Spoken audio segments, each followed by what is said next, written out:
के लिए आगे बढ़े। और अब आपको दिखाते हैं बावलियाली गोपी हुडो महारस 2025 को लेकर प्रधानमंत्री नरेंद्र मोदी का ये वीडियो संदेश।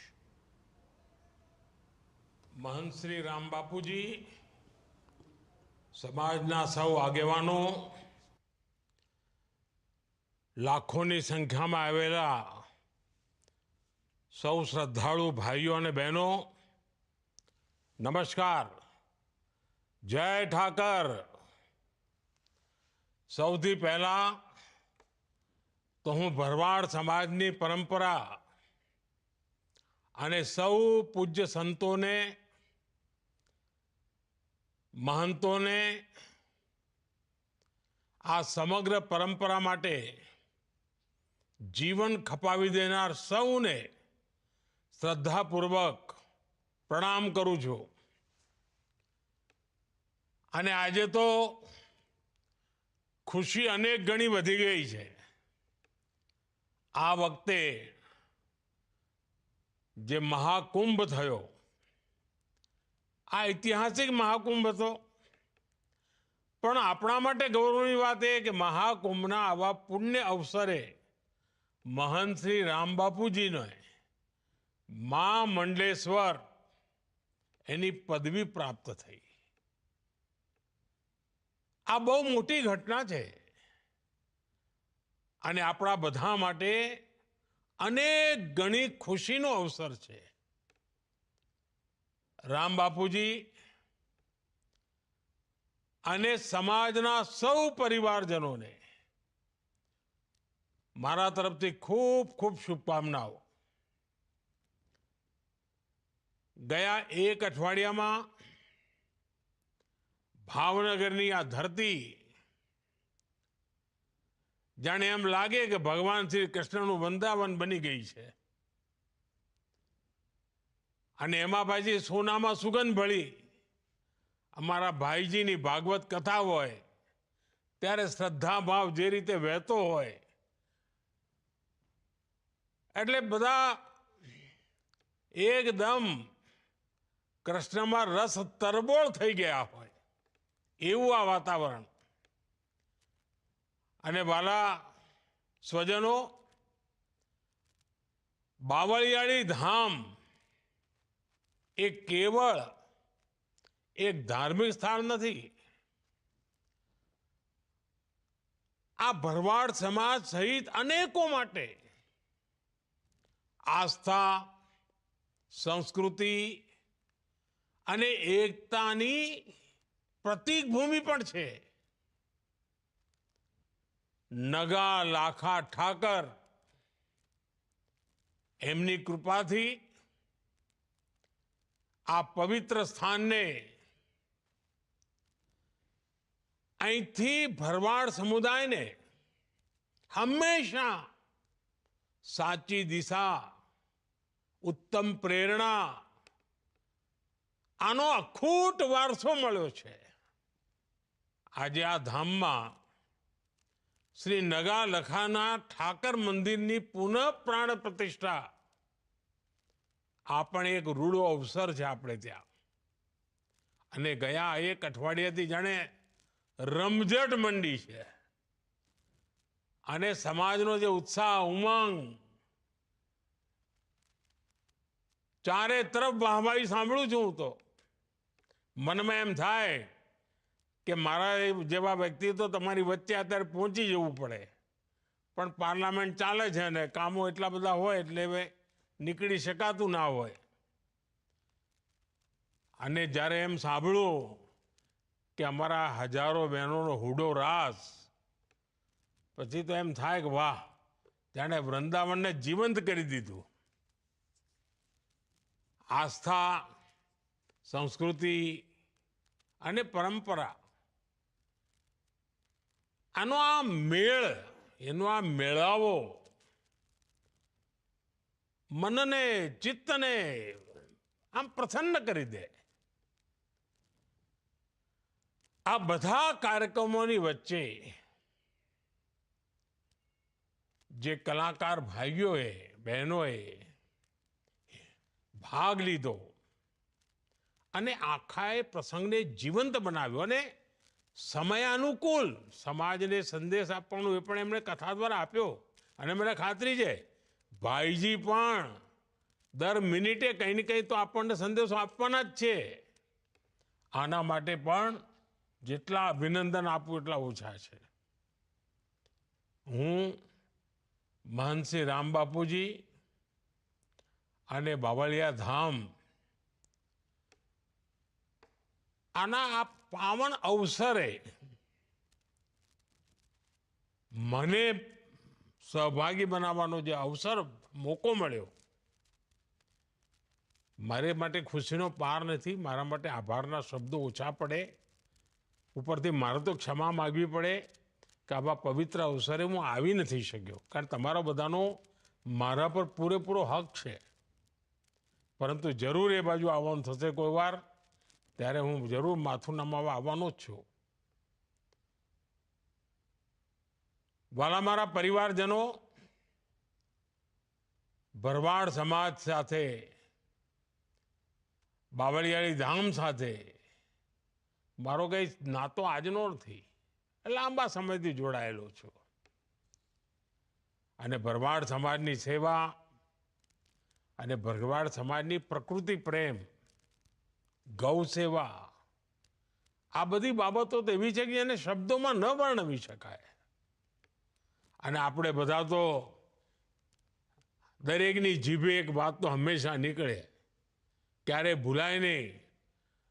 નગા લાખા નર ભલા, પચ્છમ ધરાના પીર, ખારા પાણી મીઠા કર્યા, સૂકી નદીએ ચલાયા નીર. આ ફક્ત શબ્દો નથી, પરંતુ એ યુગમાં એમ કહીએ ને આપણે, નેવાના પાણી મોભે ચડાયા, એવા કામો, સેવા ભાવ એમાં પ્રકટીકરણ દેખાય. ડગલે ને પગલે સેવાની સુવાસ. અને આજે સદીઓ પછી પણ એને લોકો યાદ કરે. મને પૂજ્ય ઈસુ બાપુ દ્વારા જે સેવાઓ થઈ છે એનો તો પ્રત્યક્ષ સાક્ષી કહેવો, જોવા મળી છે મને. એ સેવાઓને મેં જોઈ છે. આપણા ગુજરાતમાં તો અવારનવાર દુષ્કાળ પડે. એક જમાનો તો 10 વર્ષમાં 7 વર્ષ આપણે દુષ્કાળમાં જીવીએ. અને આપણું ધંધુકામાં તો લોકો એમ કે દીકરીને ધંધુકા ના દેતા, બંદૂકે દેજો પણ ધંધુકા ના દેતા, આવું કહેતા. આપણું ધંધુકા, રાણપુર પાણી માટે વલખામ મારનારો પ્રદેશ. અને એ વખતે પૂજ્ય ઈસુ બાપુની સેવાઓ, પીડિતોની મદદ કરવાની એમની ખેવના, એ ઉડીને આંખે વળગે. હું જ નહીં, આખા ગુજરાતમાં એમણે જે કરેલા કામો છે ને એને તો દેવ કાર્ય રૂપે લોકો ઓળખાવે. અને એના વખાણ કરતા જીભ સુકાય નહીં, એવી એટલા બધા વખાણ.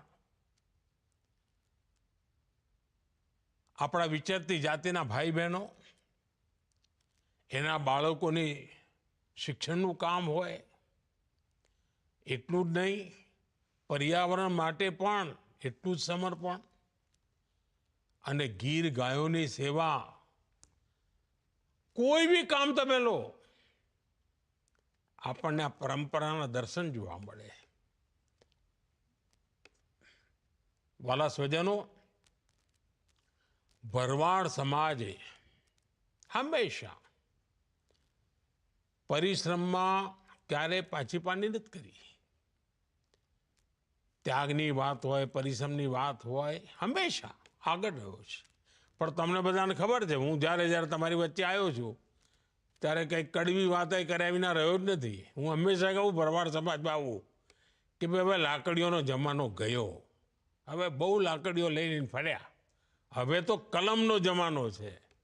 અને મારે ગર્વ સાથે કહેવું પડે કે ગુજરાતમાં જેટલો સમય મને સેવા કરવાનો મોકો મળ્યો, મારી વાતને ભરવાડ સમાજના નવી પેઢીએ સ્વીકારી, બાળકો ભણી ગણીને આગળ આવવા માંડ્યા. અને પહેલાં તો હું કહેતો હતો કે લાકડી મૂકો અને કલમ પકડો, અને હવે તો હું કહું છું કે મારી દીકરીઓના હાથમાં એક કોમ્પ્યુટર હોવું જોઈએ. બદલાયેલા જમાનામાં આપણે ઘણું બધું કરી શકીએ, અને આ જ આપણી પ્રેરણા હોય. અને આપણો સમાજ તો પ્રકૃતિ સંસ્કૃતિ બંનેનો સંરક્ષક છે. અને આપે તો સાચ અર્થમાં અતિથિ દેવો ભવ એને એમ જીવંત કરી બતાવ્યું છે. આપણે ત્યાં જેને કહીએ ચરવાહ સમાજ, બલુઆ, એ કેવી પરંપરા, આના વિશે તો બહુ ઓછા લોકોને ખબર છે. આપણો એવો સમાજ છે, તમને ક્યારેય ભરવાડ સમાજનો કોઈ માણસ તમને વૃદ્ધાશ્રમમાં જોવા ના મળે. સંયુક્ત પરિવાર, બુજુર્ગોની સેવા કરવી, એ તો આમ જાણે પરમાત્માની સેવા કરતા એવો ભાવ. વૃદ્ધાશ્રમમાં ના મોકલે વડીલોને, સાહેબ સેવા કરે. આ નવી પેઢીને આપેલા સંસ્કાર બહુ મોટી બાબત છે. ભરવાડ સમાજના સામાજિક જીવનના જે નૈતિક મૂલ્યો છે, એના જે પારિવારિક મૂલ્યો છે, એ હંમેશા મજબૂત કરવાનો પેઢી દર પેઢી પ્રયાસ થયો છે. વાલા સ્વજનો, મને એ વાતનો સંતોષ છે કે આપણો સમાજ આપણી પરંપરાઓને સાચવી પણ રાખે છે, અને આધુનિકતા તરફ પણ હવે તેજ ગતિથી આગળ વધી રહ્યો છે. વિચરતી જાતિના પરિવારોના બાળકો ભણે, છાત્રાવાસની સુવિધાઓ બને, આપણે એક મોટી સેવા છે. આ સમાજને આધુનિકતા સાથે જોડનારું કામ, અને દેશ અને દુનિયામાં નવા અવસરોમાં જોડાય.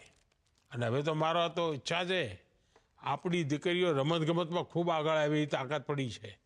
આપણે જરા એના માટે મહેનત કરવી જોઈએ. હું તો જ્યારે ગુજરાતમાં હતો, હું જોતો ખેલ મહાકુંભમાં નાની નાની આપણી દીકરીઓ બધી નિશાળે જાય, પણ રમતગમતમાં નંબર નહીં આવે. હવે એમનામાં શક્તિ પડી છે, અને પરમાત્માએ એમને કાઠું પણ આપ્યું છે. તો જરા આપણે ચિંતા કરીએ એમ. અને જો પશુપાલનમાં કેટલી ચિંતા કરીએ છીએ, સહેજ આપણા ઢોરને કાંઈ થયું હોય તો આપણે ઊંચા નીચા થઈ જઈએ.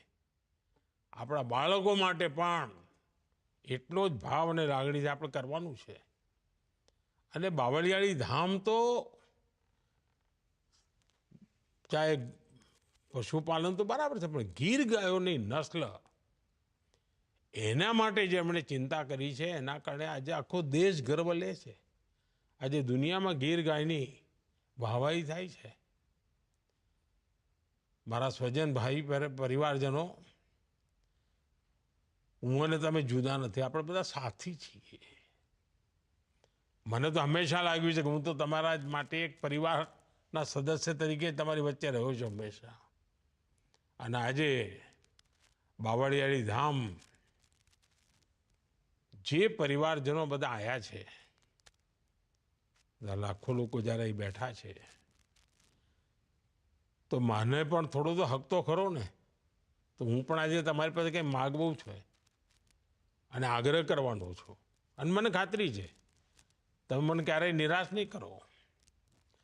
જો આપણો દેશ હવે આમ આવી રીતે આપણે નથી રહેવું, આપણે એકદમ કૂદકો મારવાનો છે, અને 25 વર્ષમાં વિકસિત ભારત બનાવીને જ રહેવું છે.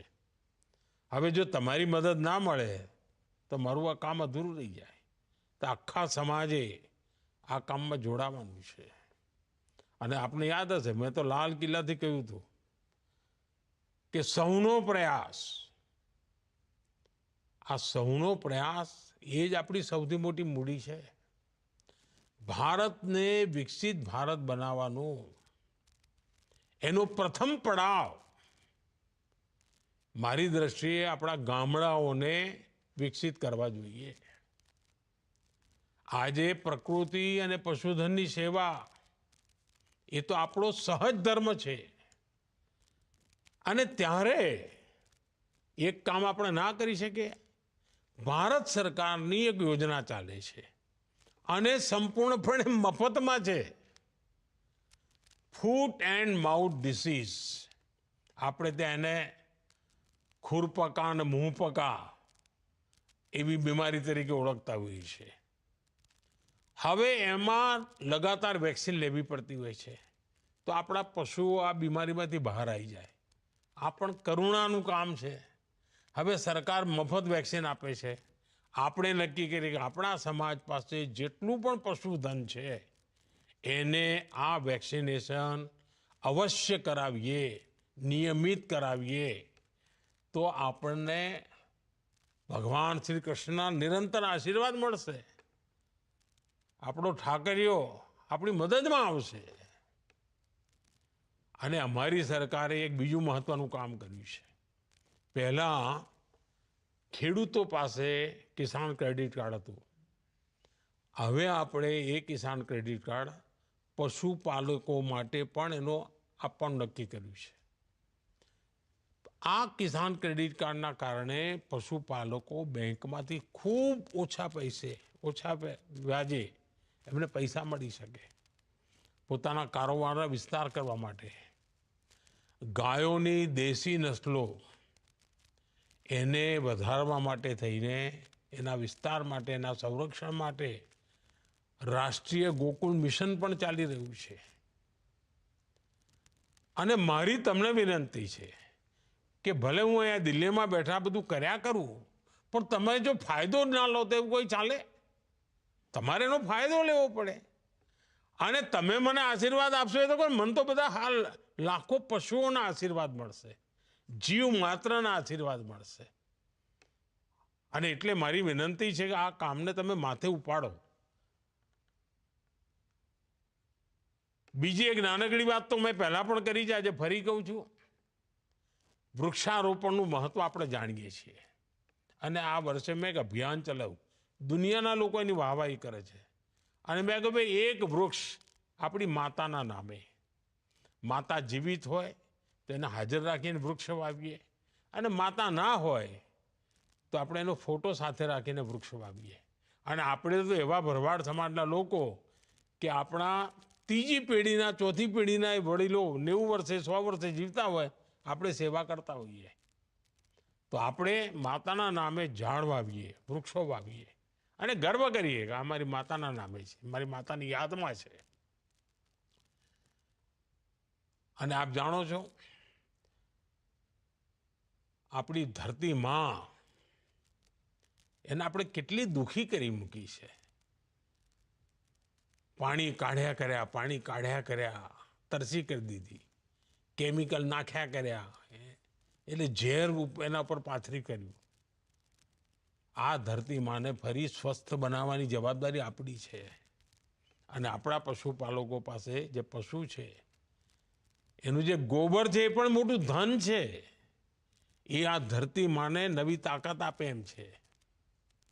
અને એના માટે જે પ્રાકૃતિક ખેતી જેની પણ પાસે જમીન હોય, જેને પણ અવસર હોય, એટલે ગુજરાતમાં તો આપણા ગવર્નર સાહેબ બહુ મહેનત કરીને પ્રાકૃતિક ખેતી માટે ઘણું કામ કરી રહ્યા છે, આચાર્યજી. અને મારી તમને બધાને લાગણી છે કે જે પણ આપણી નાની મોટી જમીન હોય આપણે જરૂર પ્રાકૃતિક ખેતી તરફ વળીએ અને આપણી ધરતીમાની સેવા કરીએ. આપણે વાલા સ્વજનો, હું ફરી એકવાર ભરવાડ સમાજના સૌ ભાઈ બહેનોને ખૂબ ખૂબ શુભેચ્છાઓ આપું છું. અને હું ફરીથી એકવાર પ્રાર્થના કરું છું કે નગા લાખા ઠાકરની કૃપા આપણા સૌ પર બની રહે અને બાવળિયાળી ધામ એની સાથે જોડેલા દરેક વ્યક્તિનું ભલું થાય, ઉન્નતિ થાય, એ જ મારી તો જય ઠાકરના ચરણોમાં પ્રાર્થના છે. અને એમની આપણી પ્રાર્થના સ્વીકારે અને આપણી દીકરીઓ આગે આવે, આપણા દીકરાઓ આગે આવે, ખૂબ ભણી ગણીને આગળ વધે, સમાજ શક્તિશાળી બને. એનાથી બીજું શું જોઈએ? રૂડો અવસર છે. આ રૂડા અવસરે ભાઈજીને વાતો આપણે માથે ચડાવીએ ભાઈજીની વાતો આગળ લઈને જઈએ અને કંઈક નક્કી કરીએ કે આપણે હવે સમાજને આધુનિકતાની તરફ શક્તિશાળી બનાવીને લઈ જવો છે. મને ખૂબ આનંદ થયો. રૂબરૂ આવ્યો હોત તો વધારે આનંદ થાત. જય ઠાકર.